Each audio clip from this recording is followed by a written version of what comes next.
Good morning, everyone, and welcome to UUCC, the Unitarian Universalist Church of Canandaigua. I'm Eileen, I'm your minister, and I'm so grateful to be with you this morning. Before we begin our worship service, I have just a few quick announcements to share with you, if you'll allow it.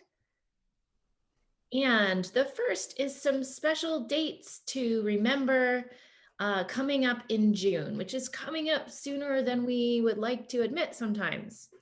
So June 13th will be our annual congregational meeting. It'll start right after the service. So we invite you to come to our service on June 13th. It'll be a slightly shorter service. And then at about 11 a.m., we'll start our annual congregational meeting where we decide on things together, like our budget and who our board members will be for the upcoming year. And we will gather for that meeting. And if you are a voting member, then I urge you to come and let your vote be heard. If you're not sure whether you're a voting member, you can check with me, you can check with Laura Wink, our president, or with Jeff, our treasurer. And then on June 20th, we are, weather pending, going to have a drive-in flower ceremony service in our parking lot. We'll stream it to YouTube if you're not able to make it, or if you feel like you're not quite ready to come to a service in person. But if you're ready, we're going to do a drive-in service with a little bit of seating at the front for distanced masked gathering. So we invite you to look at whether you're going to come in on June 20th or stay home and join us by YouTube. And then, oops, I missed one. Oh dear. Here we go. June 27th, we will be joining UUs from across the country at our annual General Assembly of Unitarian Universalist Congregations. They are hosting a worship for UUs all across our country and Canada. That worship is at noon, so you'll get a different link and you'll be able to go to that link at noon. And it's at noon because our friends on the West Coast couldn't possibly wake up for a 10 o'clock Eastern service. Or maybe they could, but we're not going to ask them to. Next up, our next announcement is that we are talking about reopening. We're hopeful we're going to be able to do that in the fall, hopefully in September. And we're going to need some help. This is a big task, and we need the support of our whole congregation to make it happen. So if you have the need to volunteer, if you want to make reopening possible, we will need ushers and greeters who have new protocol when we reopen, right? Because it's going to look different. We'll need camera operators, which sounds technical, but is really as simple as pointing a camera at whoever's leading the service. We'll need some tech assistants to click stream on YouTube and watch the comments for joys and sorrows. We will need RE volunteers, and we'll need some folks to do buildings and grounds setup to get our church ready, our church building ready to be in again. So if you're interested in any of those things, I urge you to reach out to me. I'm going to put my email in the chat so you can let me know if you want to be a volunteer to help in our reopening process. And then today, there's a social environmental justice team visioning retreat at 11:30. It should go till about 1:30. If you are part of the social environmental justice team, you are invited to this retreat, and the link to join it will also be in our chat. And with that, let's all take a deep breath in. And let us enter a space of worship together.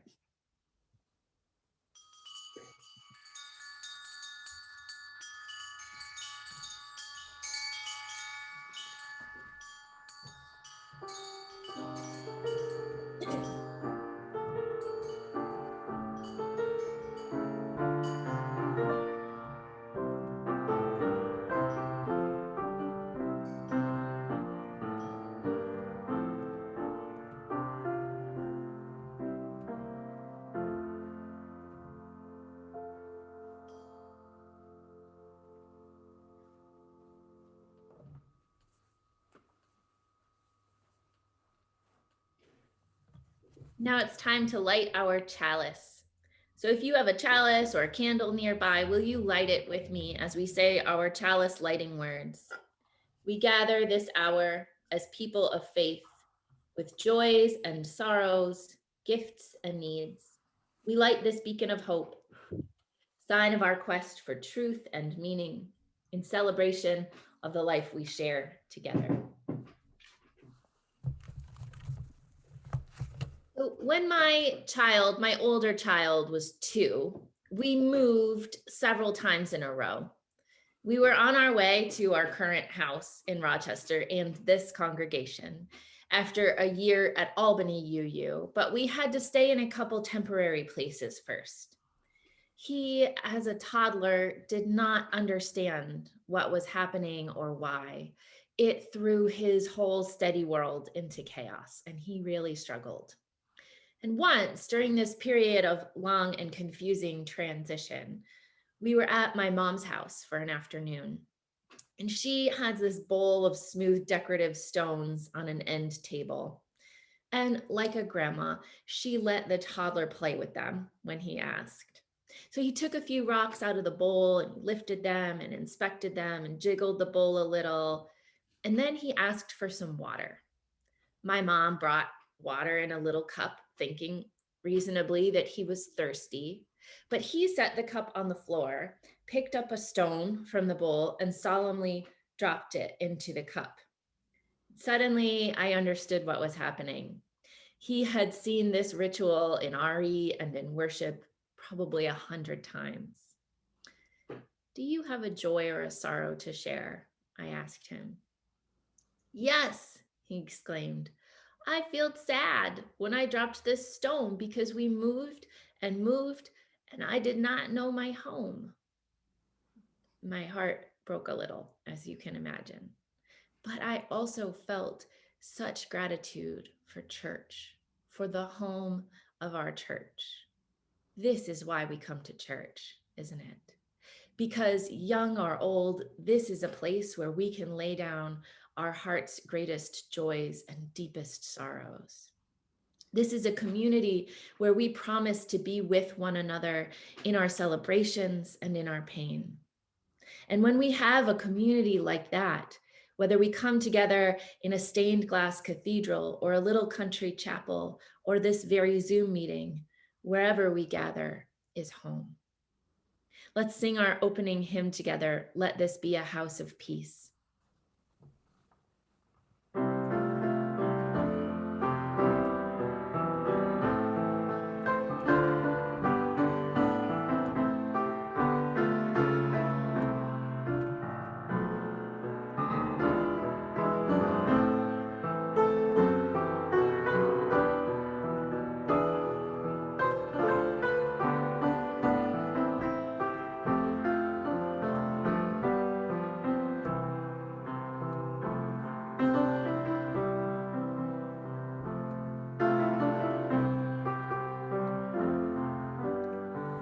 Let this be a house of peace, of nature and humanity, of sorrow and elation.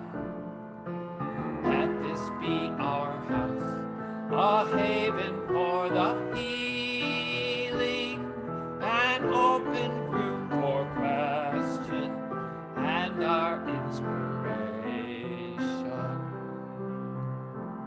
Let this be a house of peace. Let this be our house of peace. Let this be a house of freedom, guardian of dignity and worth held deep inside us.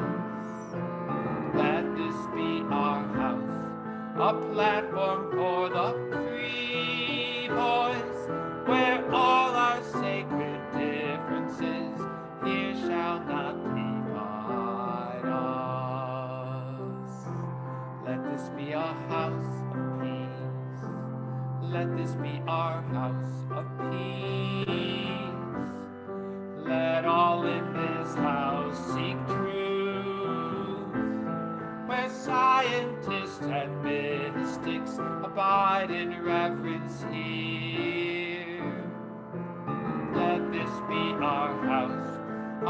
house of our creation, where works of art and melodies consecrate the atmosphere.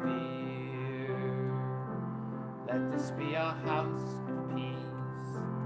Let this be our house of peace. Let this be a house of prophecy. May vision for our children be our common theme. Let this be our house of myth and lore and legend, our trove of ancient story and cradle of our tender dreams. Let this be a house of peace. Let this be our house of peace. Let this be a house of peace. Let this be our house of peace.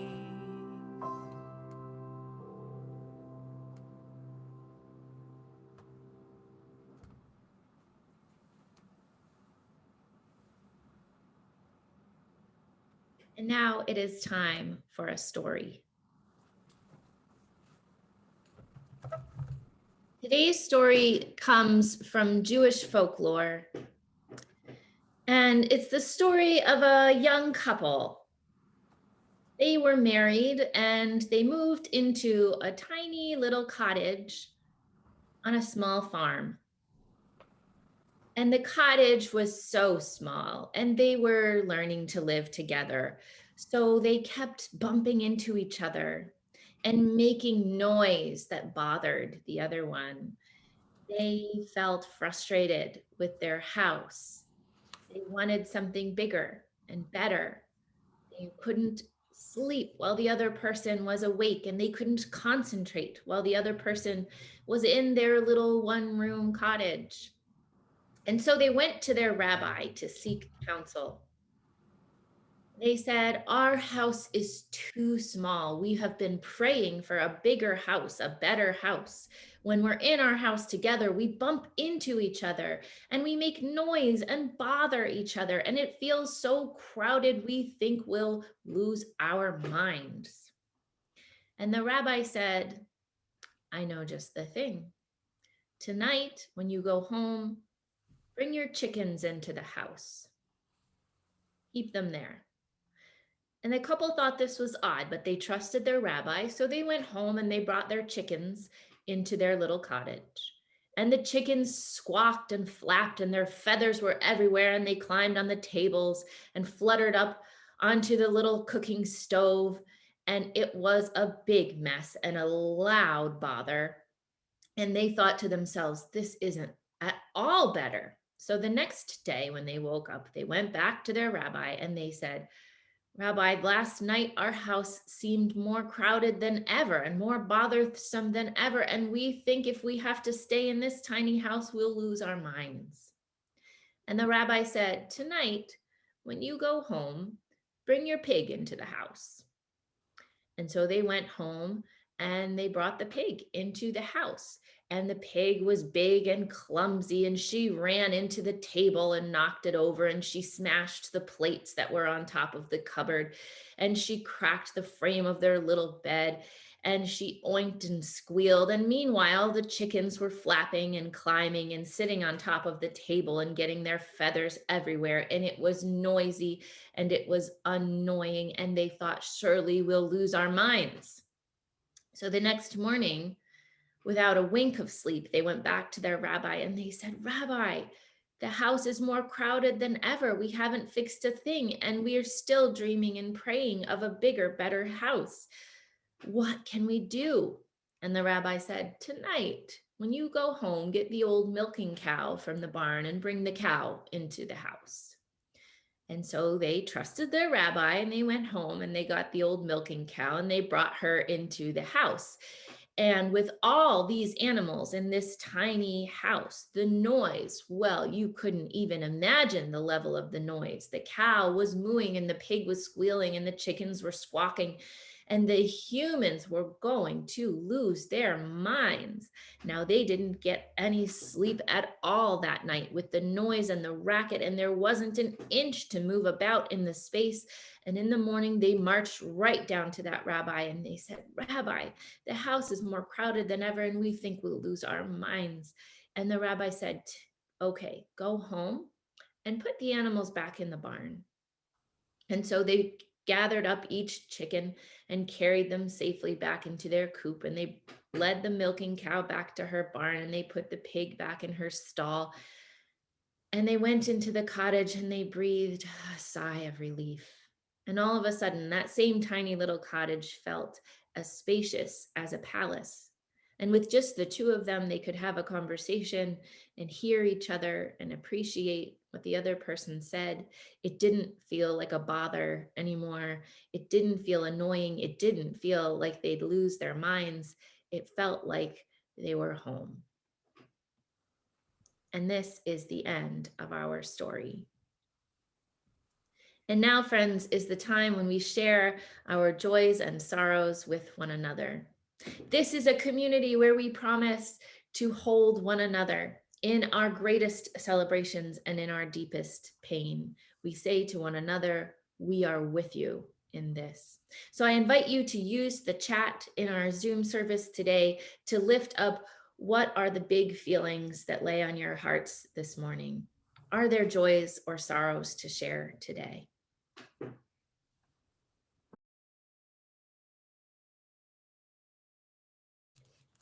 We're holding these things in our hearts today.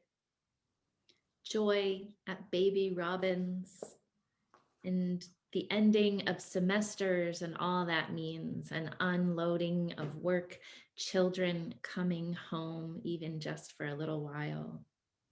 We are grateful for safe travel, for warm weather that means outdoor social contact that we've been craving for so long, for seeing our friends and even our moms again. We're holding in prayer the health of Gigi's grandson and Carrie's friend. And all these things, along with the joys and sorrows we leave in the silence of our hearts, we know that we are with one another.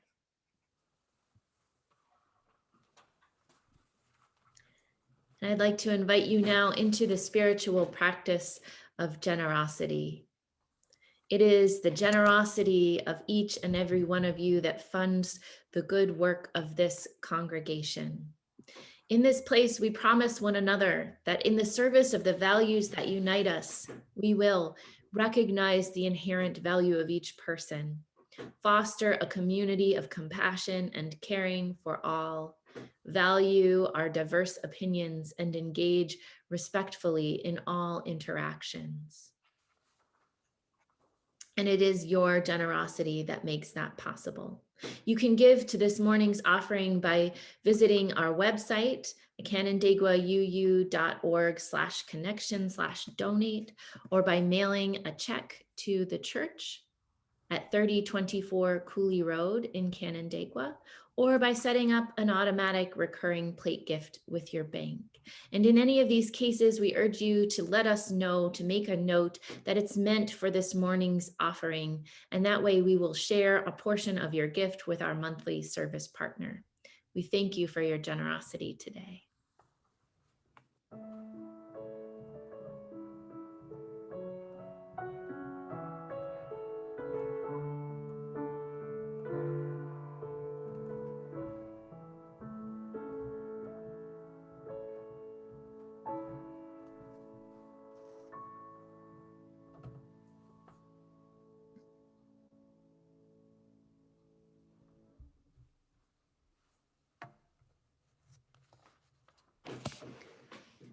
Let us get ready to enter a time of centering and meditation, followed by shared silence. Take a deep breath in and let it out with a sigh. You can let your feet find the floor or a hand find some firm support beside you. Let your shoulders fall away from your ears, and maybe let your eyes fall closed as well.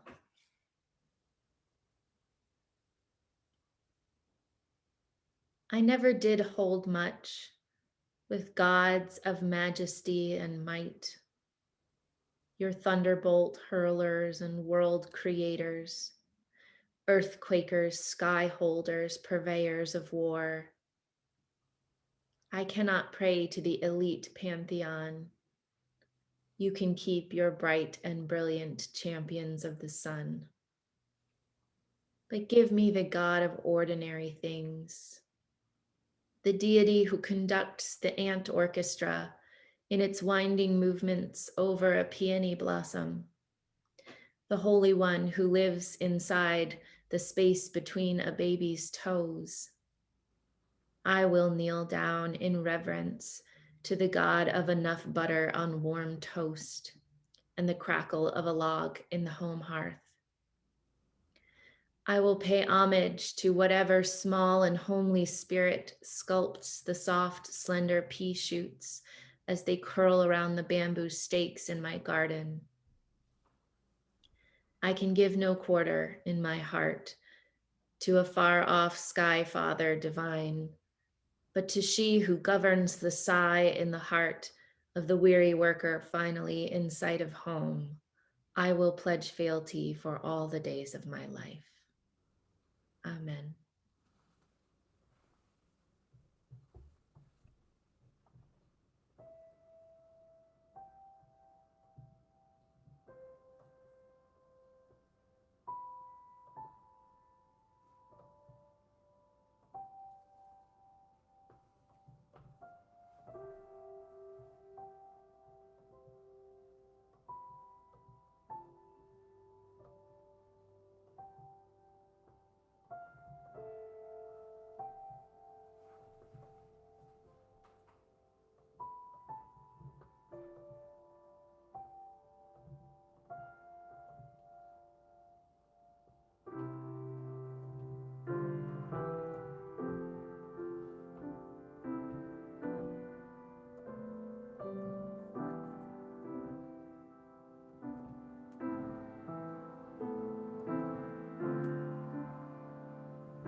Spirit of life, come unto me.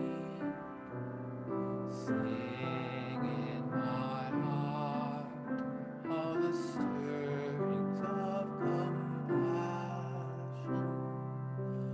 Blow in the wind, rise in the sea. Move in the air, giving life for shape of justice. Roots hold me close, wings set me free. Spirit of life, come to me, come to me.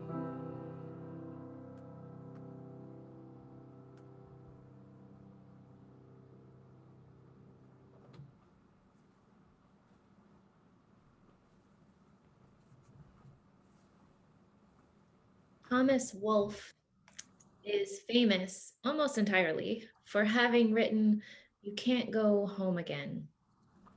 He meant for his novel to uplift the struggle of trying to return to the sanctuary of a once comfortable hometown after going through a journey of personal and internal transformation. I've been thinking about it a lot as we prepare for the possibility of reopening our church building. I've thought also, since my older child is obsessed with all things Tolkien, about the sacrifice of the character Frodo in The Lord of the Rings. He, spoiler alert, if you haven't encountered this 70-year-old book and 20-year-old movie, he offers everything he has, down to his own will and moral integrity, to save the home he loves, the land of the Shire, and he succeeds. But he's so affected by the ordeal that he never feels at home there again. He has to leave, in fact, and travel across the sea to unknown lands in hopes of living in peace somewhere. So, a couple weeks ago, when my colleague and I, with our full vaccinations, stood in a room together and hugged, and I felt a tiny surge of fear jump into my throat, I had to wonder if we'd ever be able to go home again. Will we be like Frodo, so utterly transformed by this perilous journey that we cannot return home to the simple hobbit pleasures of bread and jam and good ale by a fire with friends beside us? Thomas Wolfe wrote fiction, and Frodo is imaginary, but his journey is a metaphor for living through trauma. Trauma inscribes itself on our psyche. It lays down pathways in our brains that are not easily, if ever, demolished. For Tolkien, the metaphor was about the Great War and the lifeless, hellish trenches of Mordor that his reluctant hero crawled through were not even a big metaphorical leap from the actual trenches where the horror of World War I and the 1918 pandemic it globalized wrote itself onto the author's being. He pioneered the craft of escapist fantasy literature because he could not go home again, not as the same person he once was. And actually, living through trauma in the real life trenches or metaphorical ones, it changes us. It changes home in our minds as well. Trauma rewrites even the good that we knew. We create idyllic shires out of ordinary places when we're going through hell. Long periods of darkness feed our sense of nostalgia about what was, about home. When adulthood is hard, we remember our childhoods as better in comparison, better than they actually were. When we're forced to live in a way that is too hard and heartbreaking to bear, we mythologize the way things used to be. We reimagine home. And then, if we ever get a chance to return, it isn't how we misremembered it. We can't go home again. I've worked in ministry in one form or another for over a decade now. And for all of the last decade, probably the last couple decades, church leaders have been bemoaning the impending death of the church. Church membership across the country, across denominations, is falling. Budgets are shrinking, and we've been saying church has to change or the church is going to die. And mostly the leaders who say that mean that church needs to look and act and feel different if it's going to be radically welcoming, especially radically welcoming to families with small children, to a future generation of keepers of this faith. That's what churches have been saying. And most churches have been doing pretty much the same things we always have. But this year, we were forced to change. We had to radically reimagine the way we came together as a community, and we had to do it at a moment's notice. We transformed the church this year, and the church, our church, actually grew. We welcomed families with small children. Our membership grew, and our budget grew, and our passion for justice and our spiritual depth and our bonds to one another actually grew. And these are not miracles. They're what we've been preaching, but not fully doing for years. The church, like all living things, needs to adapt or die. And we did not die. I would like each of you, every single one of you, to forever be proud of that. We have proved ourselves this year, proved to ourselves that our church is not a building on Cooley Road, because our church owns a building on Cooley Road, but most of us haven't been there. in a year. Some of us never have. We proved to ourselves that church is not a social club where an awesome group of friends hangs out and drinks coffee together, because we reached out to one another. You all reached out to one another with messy pastoral needs and offered profound community care this year. We dug deep spiritually and theologically and wrestled with some real stuff this year. We practiced hospitality that was not about welcoming strangers to our space, but was about openness to our space and ourselves being transformed by the other. A few years ago, back when we had things like play dates and dinner parties, my family would gather often with a small community of others in Rochester. We were a very tight knit group, mostly having known each other since adolescence. And when we hosted these get togethers, I'd run around frantically, tidying the many, many messes of childhood my home bears on a daily basis. I'd vacuum and mop and dust and make the house look what my parents called company ready. I'd work so hard to serve the space we lived in that by the time people actually arrived, I was almost too exhausted to serve them. Post pandemic, now that the adults in our small circle are all vaccinated, I've made a pledge to myself. I'm not doing that. I can't go back to that home again. I can't bring myself to care enough about the appearance of order, to send myself into internal disorder to achieve it. We have lived through enough, I've decided, and these moments together are too precious to honor them with anything less than authenticity, than my full self showing up. My house is regularly chaotic in its appearance, and it is welcoming as hell.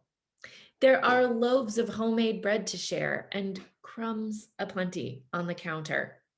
There's a colorful and inviting garden to sit in, which I had time to tend because I did not pick up the toddler toys strewn around the living room. They're there. I can see them right now. There are seats at the table for everyone, which means it's crowded and messy in the loveliest of ways. There's us showing up real and vulnerable in ways that I hope make room for others to show up the same. I can't go home again to the old space that looked lovely and did not serve authentic human needs.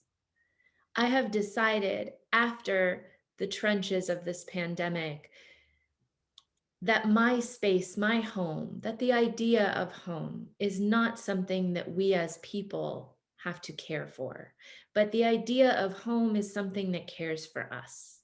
And we can make it more functional in lots of ways in its caring for us, but we are not called to care for it. Our return to church in person will not be a homecoming, not to the home we remember or maybe misremember. I don't know about you, but in my mind all year, I've imagined returning to our building in this glorious moment with all the churchy pageantry and ceremony. We'd be back to normal and it'd feel so amazing, right? But it's not going to be like that. It's going to be messy and it's going to be gradual and complex. We won't know if we're doing the right thing, and the right thing won't always feel like the most comfortable thing.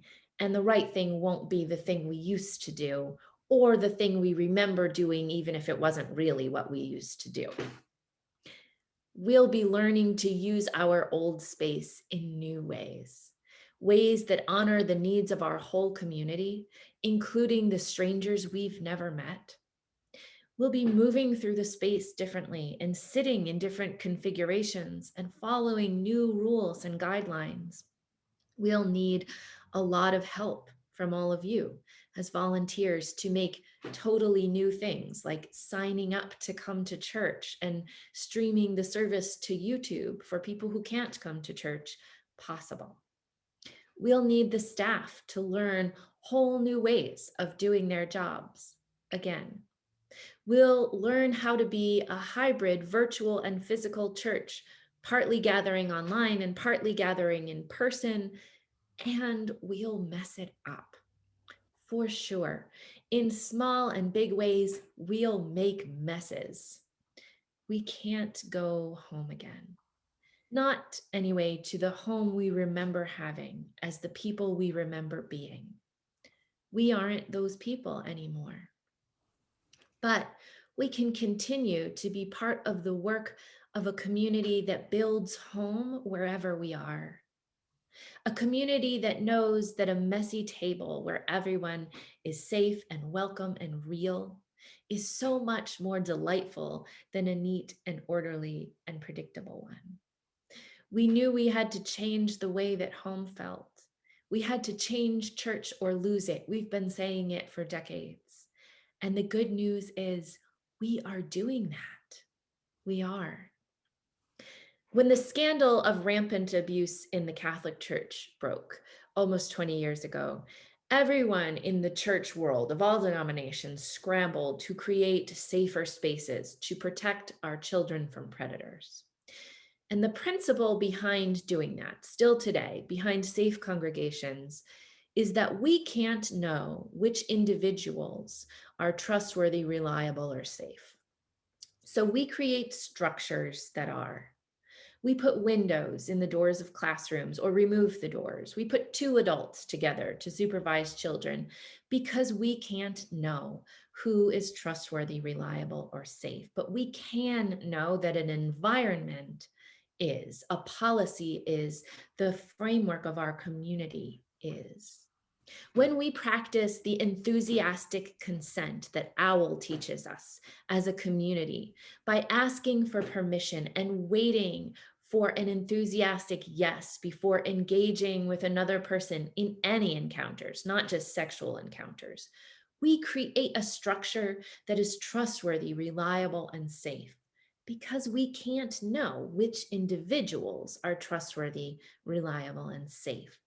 And this is not to say that most people are untrustworthy. On the contrary, most people, I believe, mean well, do well, and are worthy of trust. But we cannot know by intuition when they are not. We can create structures that are trustworthy and take the power to do harm away from the rare bad actor. We can create a home that serves people, all people, that cares for people, instead of relying on individual people to prop up this spiritual home. So when the CDC released new recommendations this week, suggesting that vaccinated people could move safely and harmlessly in public places without masks, I heaved a frustrated sigh. Not because they're wrong. It is scientifically accurate that a vaccinated person is so unlikely to contract or spread COVID-19 that it is safe for us to be unmasked in public when we're vaccinated. It makes great sense for individual health, but it does not set up a structure that is trustworthy, reliable, and safe. It shifts the burden of safety, reliance, and trust onto individuals instead of structure. So the public, including all the children ineligible for vaccines still, will now have to depend on an honor system for knowing that unmasked individuals in public are vaccinated and not, the masses of people who've been callously resistant to participating in the protection of their neighbor's health for over a year. I think we know there's not a lot of honor left in that system. We are shifting as a nation from a structure that pretty minimally served and supports individuals to one that is supported by individuals. And we can't know which individuals are trustworthy, reliable, and safe. So this is a guiding principle that trauma has taught us over and over again, that we use as we consider creating a reopening plan for our building. That we can't know who's trustworthy, reliable, and safe. We can only build structures that are. The congregation's COVID safety team has been meeting and have offered some recommendations to our board. They are rooted in our values, in those values that create structures of care for people and do not ask people to care for the structures. This is also the guiding principle for building the framework of church leadership in groups and committees and programs and staffing.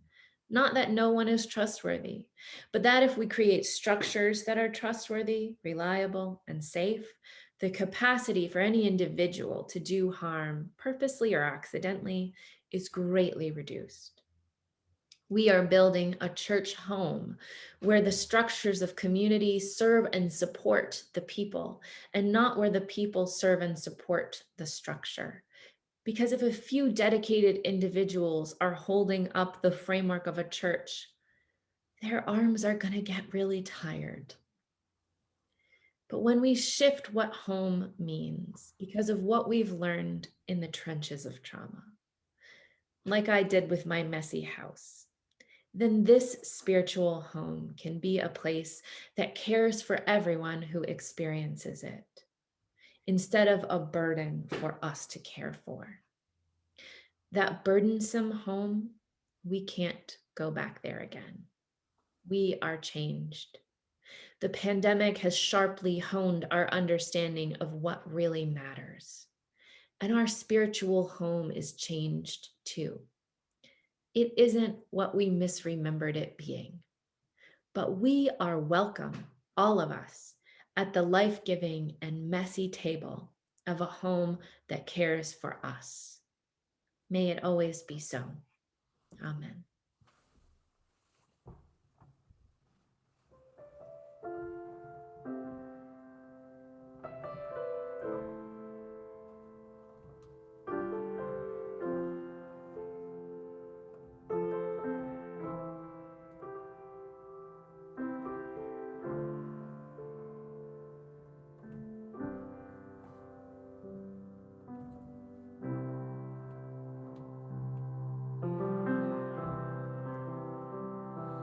You can hold my hand when you need to let go. I can be your mountain when you're feeling valley low. I can be your street light, showing you the way home. You can hold my hand when you need to let go. 'Cause I want a house with a crowded table and a place by the fire for everyone. Let us take on the world while we're young and able, and bring us back together when the day is done.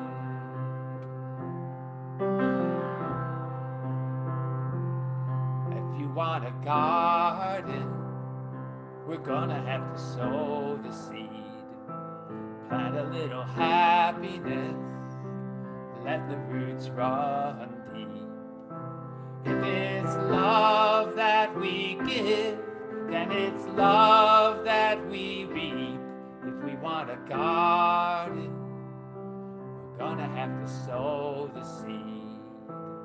And I want a house with a crowded table and a place by the fire for everyone.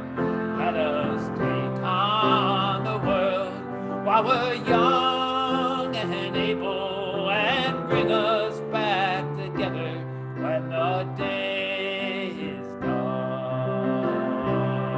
Well, the door is always open and your picture's on my wall. Everyone's a little broken, everyone belongs. Yeah, everyone belongs. And I want a house with a crowded table and a place by the fire for everyone. Let us take on the world while we're young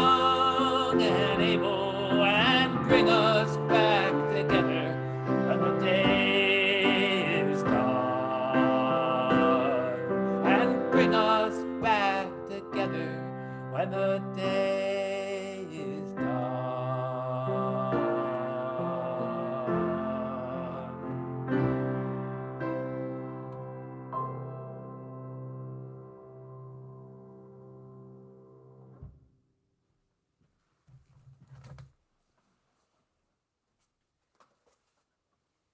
Maybe we can't go back to the home we once knew, but we can be at home in knowing we belong here with one another.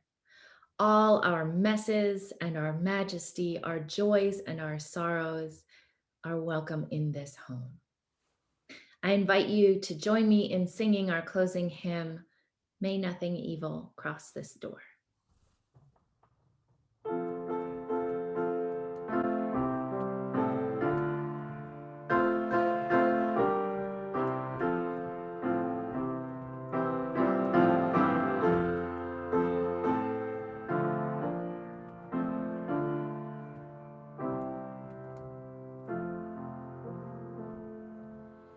May nothing evil cross this door, and may fortune never pry about these windows. May the roar and rain go by. I'm faith made strong, the rafters will withstand the battering of the storm. This hearth, though all the world grow chill, will keep you warm. Peace shall walk softly through these rooms, touching our lips with holy wine, till every casual corner blooms into a shrine. With laughter drowned the raucous shout, and though these sheltering walls are thin, may they be strong to keep hate out and keyhole love in.